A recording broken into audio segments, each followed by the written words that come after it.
Capítulo 20. Jaina había enviado a Ewin y a Lorena a un diminuto comedor que estaba reservado para los oficiales de más alta graduación y altos cargos de gobierno.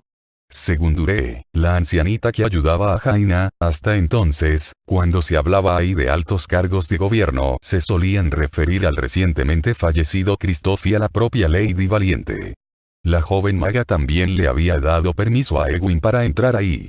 No obstante, Dure se había opuesto, pero Jaina la había convencido al señalar que el cargo de guardiana era superior en jerarquía al de jefe de estado. Jaina, por su parte, se había retirado a sus aposentos, donde comería solas mientras seguía intentando determinar la localización de esos brujos.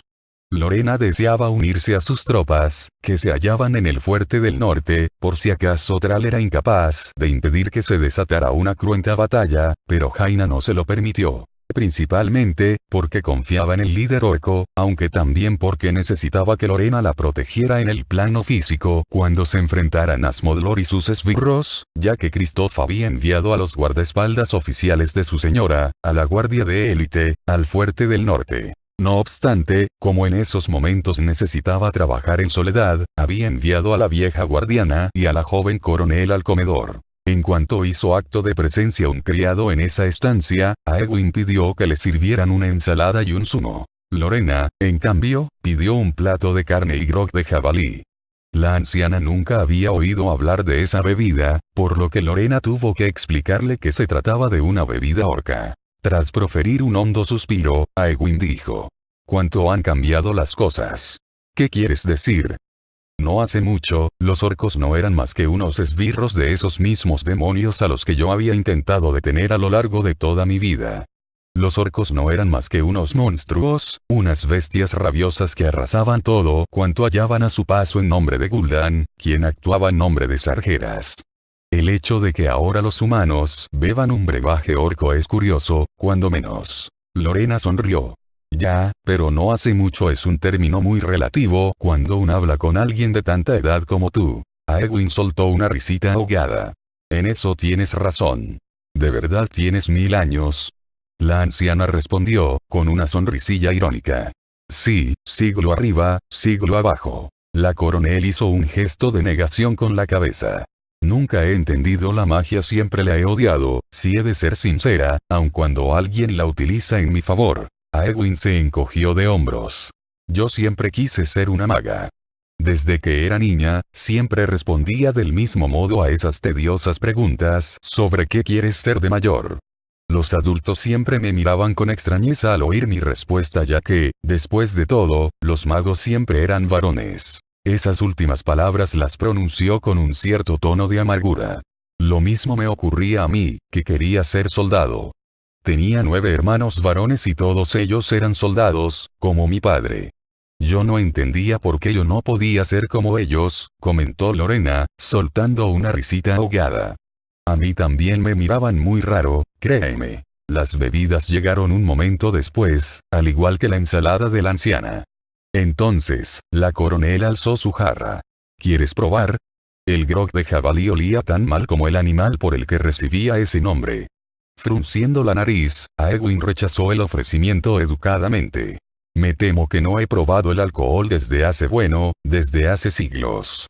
Como los magos no nos podemos permitir el lujo de perder agudeza mental, hace tiempo ya que no bebo. En ese momento alzó su jarra que, al parecer, contenía un brebaje que era una mezcla de 3 o 4 zumos distintos.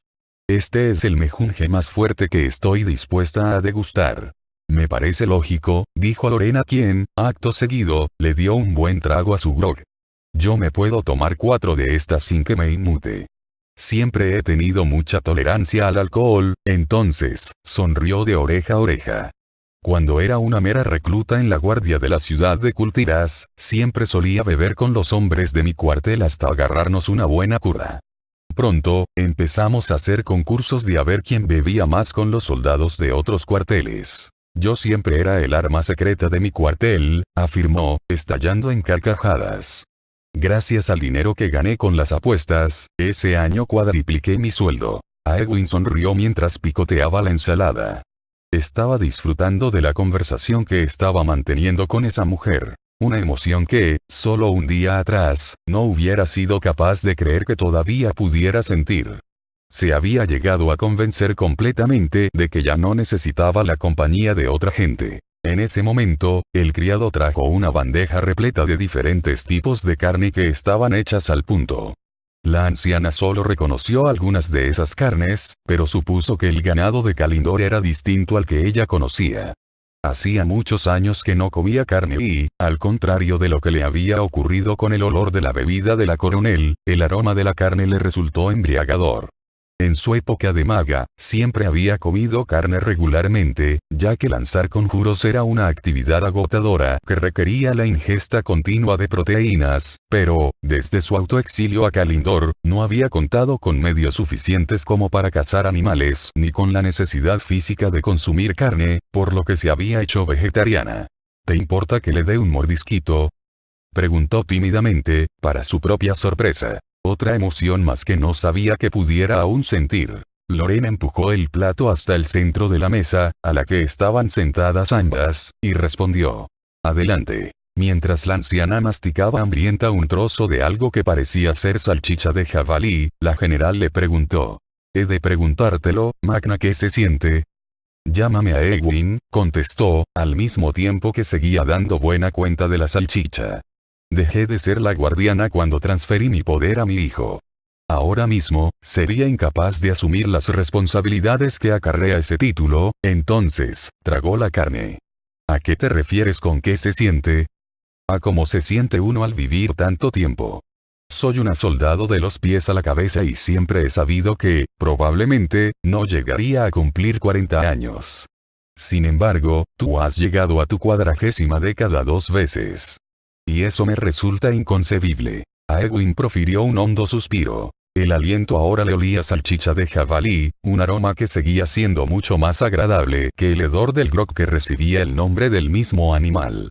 La verdad es que nunca he tenido mucho tiempo para reflexionar sobre esas cosas. Tristemente, el trabajo de guardián es a jornada completa. Las amenazas demoníacas han sido constantes desde incluso antes de que yo naciera. Aunque, en los últimos tiempos, esos ataques han sido más descarados, lo cual seguramente ha hecho que todo sea más fácil. Antaño, cuando no estaba frustrando los planes de esos demonios, tenía que ocuparme de eliminar todas las evidencias que demostraban que esas pérfidas bestias habían atacado. La mayoría de la gente no era consciente de lo que pasaba ni de qué era lo que yo hacía, pero el consejo prefería que obrara de esa manera. En ese momento, negó con la cabeza. Es extraño, los desobedecí en muchos aspectos, pero siempre mantuve la discreción, tal y como me pedían. Me pregunto si eso no fue un error. Sí, es probable que la gente se sintiera más segura al ignorar la verdad y he de reconocer que en las guerras recientes ha muerto más gente que entonces, pero también es verdad que gracias a esas guerras hemos conseguido derrotarlos de una vez por todas. Lady Valiente y su amigo Orco han hecho más daño a la raza demoníaca en solo unos pocos años que en todos los últimos milenios. Eso se debe a que los mortales somos bastante beligerantes, afirmó Lorena con una sonrisa de satisfacción y orgullo. Si nos dan un enemigo contra el que luchar, vamos a por él hasta que expiramos nuestro último aliento. E incluso seguimos combatiendo en el más allá si es necesario. En efecto. Coronel, ¿te importa si cojo un poco más? Lorena se rió y respondió. Adelante. Aegwin cogió otro trozo de carne, esta vez de un tipo que no reconoció, y meditó acerca de qué ocurriría una vez hubiera concluido este feo asunto. La idea de regresar a su cabañita en las tierras altas de Filo Mellado cada vez le resultaba menos cautivadora de lo que habría pensado. Jaina había estado en lo cierto. Los humanos y los orcos se habían asentado en esas tierras, donde vivían en paz unas vidas plenas, y todo eso era gracias a Medivh, lo cual, en última instancia, era también gracias a ella. Tal vez había llegado la hora de recoger el fruto de sus esfuerzos de improviso. Jaina entró en el comedor y la anciana no pudo seguir cavilando. Ya los he localizado. Debemos actuar sin más dilación. La joven maga tenía mala cara y Aegwin se puso en pie. ¿Estás bien? Sí, aunque un poco cansada. Ya me recuperaré, contestó Jaina, quitándole hierro al asunto. La anciana señaló al plato de carne. Come algo, no serás muy útil si te desmayas en el momento clave. Sé mejor que nadie qué ocurre cuando una lanza un hechizo sin estar concentrada del todo. Jaina abrió la boca para decir algo, pero enseguida se arrepintió. Al final, acertó a decir: tienes razón, Magna, por supuesto. Lorena se inclinó sobre Jaina de inmediato. No le gusta que la llamen así. Al oír eso, Aegwin se rió a mandíbula batiente. La coronel le caía cada vez mejor. Después de devorar una buena parte del plato de carne de Lorena, a la anciana le pareció curioso que, al final, la coronel hubiera sido la que menos había comido de su plato. Jaina dijo: el filo ardiente tiene su base de operaciones en la entrada de una caverna situada en la cima de la cima Caligine. Lorena esbozó un gesto de contrariedad. Oh, genial. Al instante, Aegwin miró a Lorena y le preguntó: ¿qué problema hay? Se llama cima Caligine por una buena razón. La parte superior de esa montaña está envuelta en una neblina anaranjada. Entonces, Jaina apostilló: son los restos de una antigua maldición demoníaca que asola ese lugar. Casi seguro que Smodlor lo eligió por esa razón, por eso y porque está situada a la misma distancia de Orgrimmar y Teramore. En cualquier caso, mi magia nos protegerá a las tres de los efectos perniciosos de la niebla. Bien, dijo Lorena con suma rotundidad. Además, Dure ha encontrado esto. Acto seguido, Jaina sacó del interior de su capa un pergamino sin sellar que le resultaba muy familiar a Aegwin, a quien se lo entregó a continuación. En cuanto la anciana lo cogió, se percató que ese sello roto era el de los Tirisfalen. Sin más dilación, lo abrió y se echó a reír. Aquel pergamino lo había escrito ella misma mucho tiempo atrás. Mientras se lo devolvía Jaina, Aegwin les explicó: esa es mi versión mejorada del hechizo con el que se pueden desterrar a los demonios de este plano. Escribí ese conjuro hace 300 años, después de que Ertalif falleciera y pudiera acceder a su baluarte. Se estremeció al recordar la biblioteca de aquel anciano elfo, donde reinaba el caos más absoluto.